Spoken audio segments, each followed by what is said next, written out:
नमस्कार. आजचा विषय आहे राजकारणाचा केंद्रबिंदू अशोक खरात.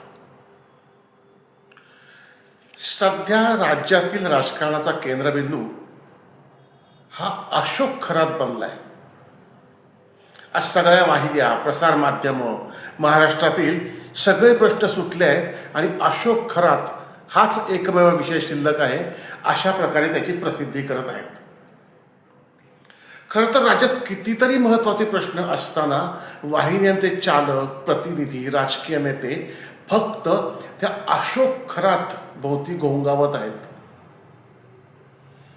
राज्यात अनेक ठिकाणी अवकाळी पाऊस झाला आहे, गारपिटीने शेतीचं नुकसान झालं आहे.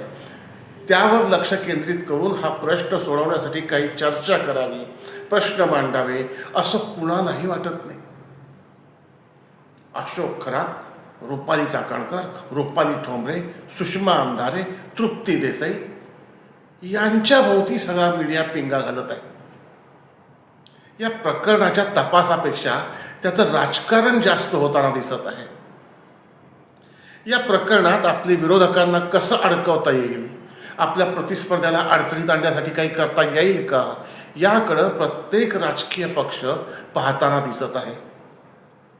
हे अत्यंत हिरीस राजकारण म्हणावं लागेल. रुपाली ठोंबरे आणि रुपाली चाकणकर यांच्यातील चढाओढ अनेक दिवसांपासूनची आहे.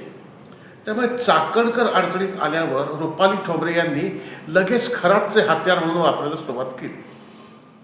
प्रत्येक जण आपल्या प्रतिस्पर्ध्याचा संबंध या खरातशी आहे हे सांगून हंगामा माजवण्याचा प्रयत्न करत आहे.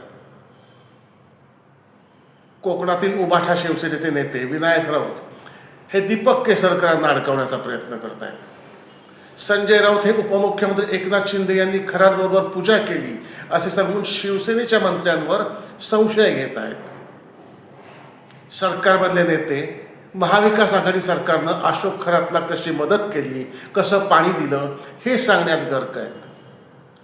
त्यामुळे दुष्कर्म करणारा राजकारण्यांनी हिरो करून टाकलाय आणि राजकारणाचा केंद्रबिंदूच सध्या अशोक खरात झालाय. ही नक्कीच चांगली बाब नाही. माझ्या तारांकित या यूट्यूब चॅनलला सबस्क्राईब करा, बेल आयकॉनवर क्लिक करा, व्हिडिओला लाईक करा आणि तुमच्या मित्रांबरोबर शेअर करा. आजचा हा व्हिडिओ आवडल्यास नक्की लाईक करा आणि तुमचे मत कमेंटमध्ये सांगा. पुन्हा भेटूयात. धन्यवाद.